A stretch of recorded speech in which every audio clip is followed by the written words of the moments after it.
عليكم أعوذ بالله من الشيطان الرجيم بسم الله الرحمن الرحيم الحمد لله رب العالمين الرحمن الرحيم مالك يوم الدين إياك نعبد وإياك نستعين اهدنا الصراط المستقيم صراط الذين أنعمت عليهم غير المغضوب عليهم ولا الضالين آمين.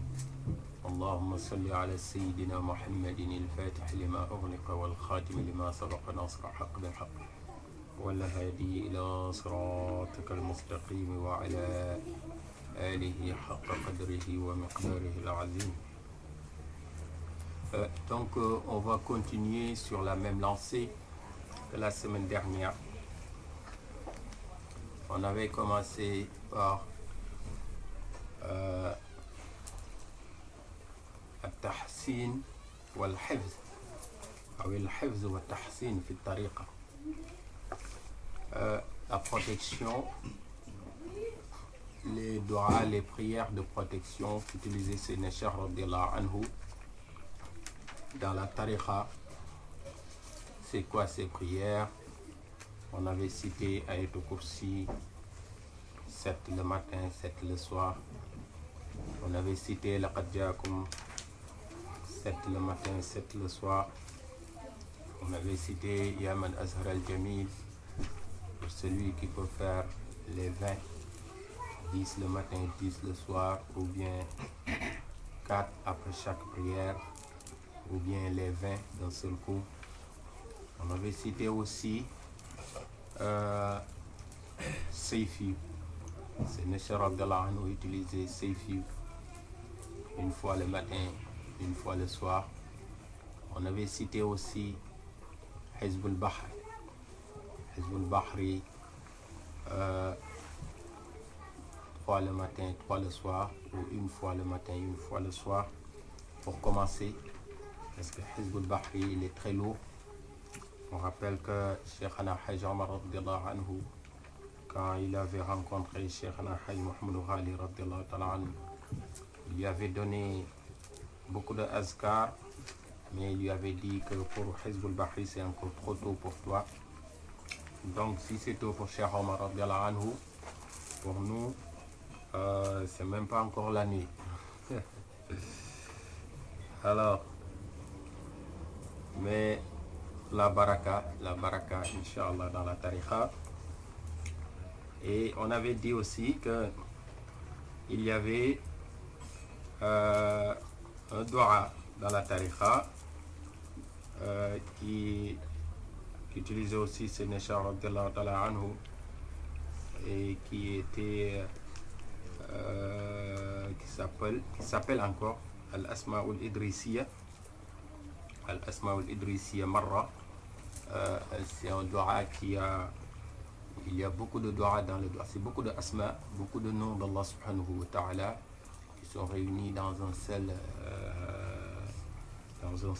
texte et qui on peut utiliser par partie, mais tout ça il faut avoir le izn. Même ce que nous disons aussi, il faut avoir le izn, l'autorisation des représentants Sayyidina Cheikh radiyallahu anhu. Mais c'est juste pour dire que Sayyidina Cheikh il s'est préoccupé de la protection. On ne peut pas vivre sans protection parce que déjà la tariqa c'est que de la lumière. Les disciples Tijani, dès que tu rentres dans la tariqa, tu fais partie maintenant des grands awliya. Donc tu portes de la lumière sur toi. Il te faut de la protection, sinon Shaitan il essaie tout pour te prendre cette lumière. Shaitan il fait tout pour te dévier, te mettre sur le mauvais chemin.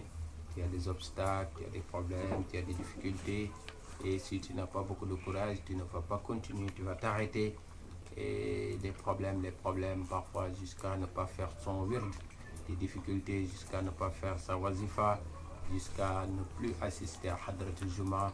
Tout ça, c'est le travail de Shaitan. Comme ça, les disciples de Sénéchal, il n'avance pas, il n'évolue pas. Donc, tout ça, mais à condition de faire son lazim normalement, de faire sa wazifa normalement, de faire sa hadrat al-juma normalement. On ne peut pas prendre plus si on n'est pas capable d'assurer à ce qui est obligatoire, ce qui est le minimum.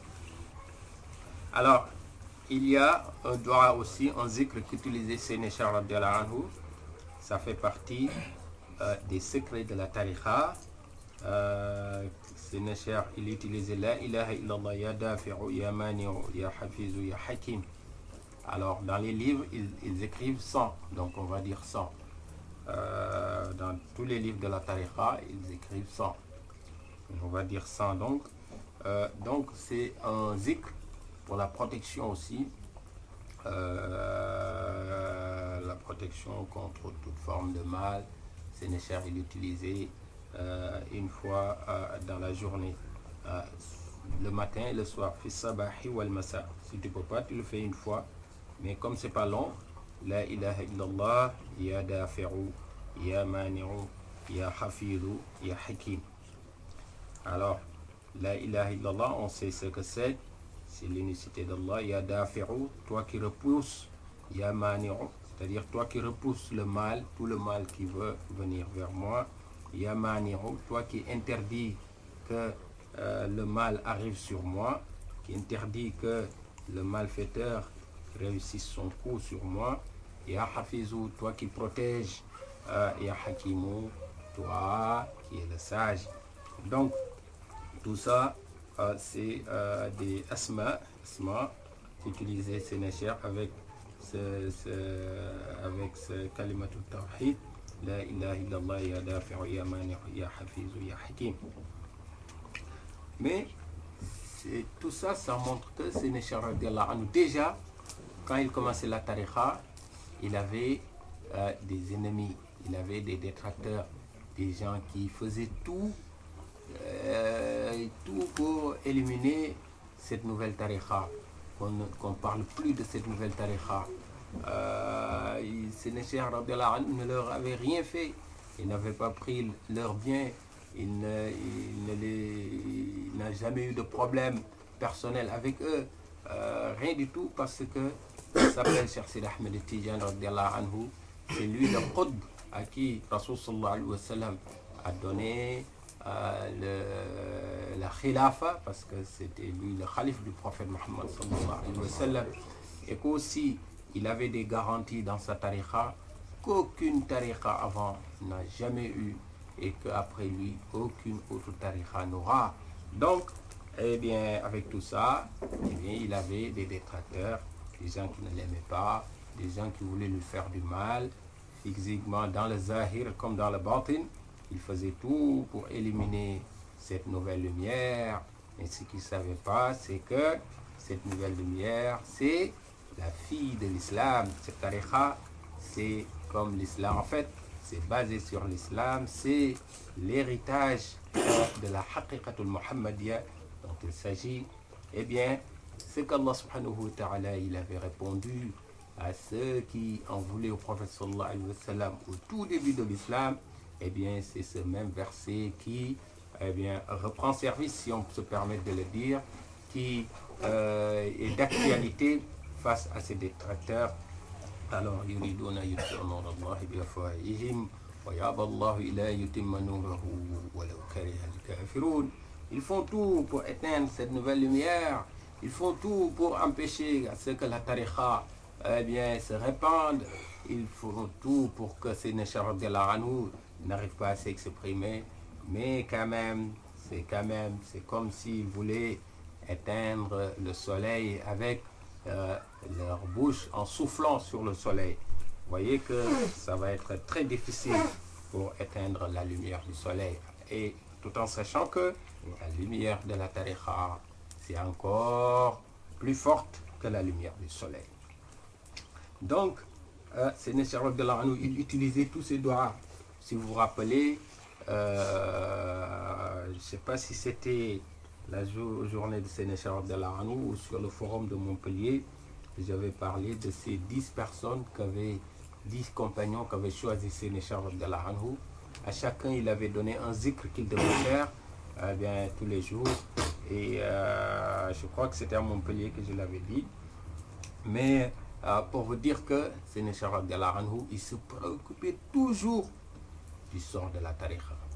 Pareil aussi, on ne peut pas travailler dans la tariqa sans se préoccuper du sort de notre action, parce qu'il y a toujours des gens qui se mettent sur le chemin pour empêcher que le travail soit fait, d'un parce qu'ils en veulent à la tariqa, ou bien parce qu'ils veulent, même s'ils sont parfois malheureusement dans la tariqa, ils veulent que le travail soit fait par eux-mêmes et pas par d'autres.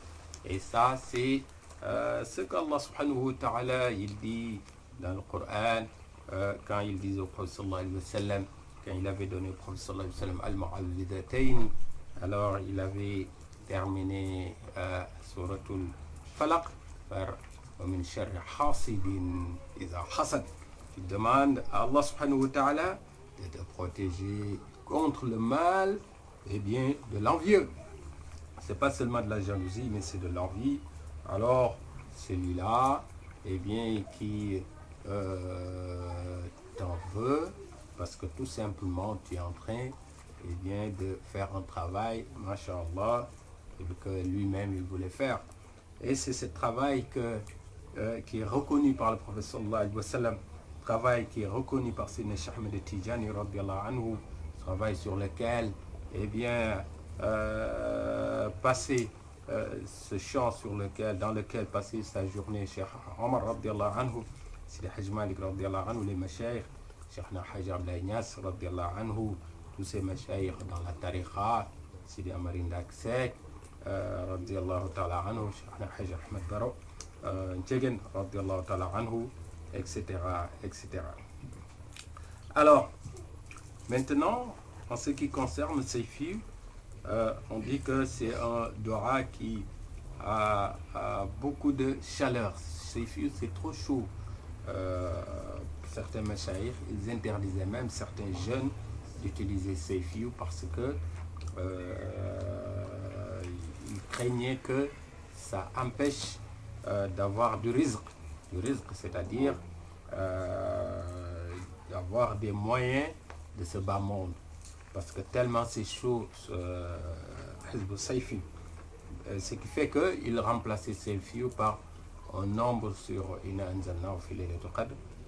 Par rapport à ce nombre, les mashayikh, certains ils donnent un nombre et d'autres ils donnent d'autres, mais savoir qu'il y a un nombre de Inna Anzalnahu qui été remplacé par Hizb Sayfi.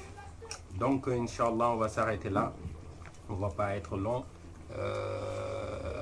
Tout ça c'est des indications, mais vous savez, c'est des milliers et des milliers les façons de faire le hifz, tahsin, se protéger dans la tariqa. C'est des milliers de façons possibles. Donc, juste pour attirer votre attention sur ce fait, on ne peut pas faire quelque chose, un travail qui est bien, sans se préoccuper de sa protection, de la protection de ton action. Ne serait-ce que parce que le prophète sallallahu alayhi wa sallam lui-même, Allah subhanahu wa ta'ala lui a dit « Qul a'udhu bi rabbil falaq ». Alors, demande protection, tu ne peux pas continuer comme ça et faire ta mission, même si elle est noble cette mission, demande protection. Ils ont essayé d'ensorceler le prophète sallallahu alayhi wa sallam, de faire du sihr sur le prophète sallallahu alayhi wa sallam. Alors, le prophète, il était malade. Bon, sur ce passage, certains ulama, ils ont dit que c'est pas vrai. En fait, ils ont contesté que le fait que le sihr, c'est-à-dire cette magie, cette sorcellerie, ait pu faire effet sur le prophète sallallahu alayhi wa sallam. D'autres, ils ont dit qu'il était malade. Parce que c'était de la sorcellerie. Allah subhanahu wa ta'ala, elle a envoyé Jibril alayhi salam, il lui a envoyé surat Qul a'udhu bi rabbil falaq, Qul a'udhu bi rabbin nas, Et ces deux sourates, ça fait 11 ayats, 11 versets. Eh bien, celui qui avait fait la sorcellerie, il avait utilisé les cheveux du prophète sallallahu alayhi wa sallam. Il avait fait des nœuds, il avait fait 11 nœuds qu'il avait jetés dans un puits. Eh bien, ça a pris effet. Le prophète sallallahu alayhi wa sallam était resté malade un certain temps. Et quand ces deux sourates ont été révélées,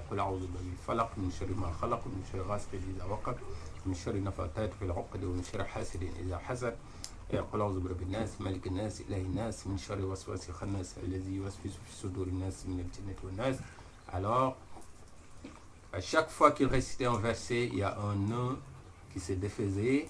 Et quand les 11 versets ont été récités, le prophète sallallahu alayhi wa sallam s'est levé, guéri. Eh bien, pour me dire que c'est important, la protection. Alors, il dit que si vous avez des enfants, faites dua pour qu'Allah leur accorde sa protection contre l'œil. Mais il a dit que les superstitions ne sont pas acceptées dans l'islam. Alors, il disait que tout ce qu'on dit sur l'œil, c'est vrai. L'œil, ça existe. Donc, ça dépend des civilisations, des pays, des cultures. Chacun a sa façon d'appeler l'effet de l'œil sur l'homme, sur l'individu. Il a dit alors, alors, avec le mal de l'œil, ils ont essayé d'atteindre le prophète sallallahu alayhi wa sallam. Ça n'a pas marché. Ils ont essayé beaucoup de choses. Par la suite, ils ont essayé la sorcellerie. Eh bien, ça a pris effet, mais c'était sans compter avec la vigilance d'Allah subhanahu wa ta'ala. Et pour vous dire que le prophète sallallahu alayhi wa sallam, c'était un homme, et il pouvait être un ange ou autre, mais c'est un homme, donc il a mal, comme les hommes peuvent avoir mal. Il tombait malade aussi comme nous, etc., etc. Mais Allah subhanahu wa ta'ala était toujours à ses côtés parce qu'il lui a dit, eh bien, n'aie pas peur, c'est moi qui te protège. Wallahu ya'asimuka minan nas. Donc on va s'arrêter là. Et donc c'était la suite de l'autre partie qu'on avait fait sur Al-Hifz wa Tahsin dans la tariqa. Inch'Allah, même si vous ne savez pas quoi dire, récitez Suratul Fatiha parce que ça fait partie des noms de Suratul Fatiha, Al-Wiqaya, Suratul Fatiha, et une protection aussi. Si vous récitez Suratul Fatiha, il y a beaucoup de choses. J'avais fait un dars, je crois, sur Suratul Fatiha. Pour appeler ce compagnon, voilà, ce compagnon qui s'était rendu quelque part avec d'autres de ses amis. Ils avaient refusé de leur accorder l'hospitalité, mais quelque temps après, le chef de cette localité a été, il a eu une morsure d'un serpent et le compagnon a guéri avec Suratul Fatiha. Et chaque fois qu'il récitait Suratul Fatiha, alors on voyait que le chef reprenait conscience, etc., etc. C'est une histoire que j'avais déjà racontée ici sur Internet. Inch'Allah, on va s'arrêter là. Si vous savez pas grand chose à réciter Suratul Fatiha. Il y a tout dedans, Inch'Allah, et qu'Allah nous donne sa baraka, Inch'Allah. أقول قولي هذا واستغفر الله لي ولكم ولوالدي ولوالديكم فاستغفروه إنه كان غفارا. اللهم صل على سيدنا محمد الفاتح لما أغلق والخاتم لما سبق ناصر الحق بالحق والهادي إلى صراطك المستقيم وعلى آله حق قدره ومقداره العظيم. إن الله وملائكته يصلون على النبي يا أيها الذين آمنوا صلوا عليه وسلموا تسليما. صلى الله تعالى عليه وعلى آله وصحبه وسلم تسليما. سبحان ربك رب العزة عما يصفون وسلام على المرسلين والحمد لله رب العالمين.